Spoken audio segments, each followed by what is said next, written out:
Mambo vipi guys? Karibu sana katika channel yangu ya Hapa Hizi.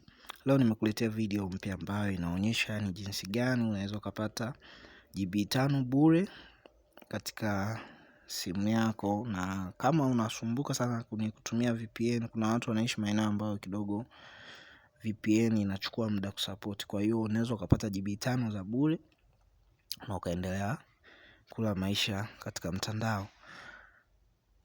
Nitoe tu angalizo kwamba GB 5 hizi zinafanya kazi, au ofa hii ni kwa watumiaji wa line za Tigo.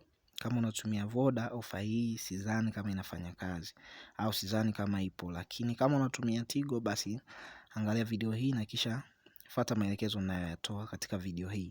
Kama umekutana na mtu mwingine alikuwa anaelekeza au alikuhabarisha, basi nikwambie kwamba ofa hii ni uhakika na inafanya kazi. Ila kama mnavyojua tabia za offer au ni promotion, inaikuwaga ni kwa muda fulani, baada ya muda wanaondoa. Kwa hiyo mara tu baada ya kumaliza kuangalia video hii, ni vyema ukafanya ili nawe ujithibitishie, na pale utakapoona kwamba offer hii umeipata, basi usisite kunipa screenshot kwamba tayari na mimi nimeshapata, ili niweke kwa group kuonyesha wadau ambao walikuwa hawaamini.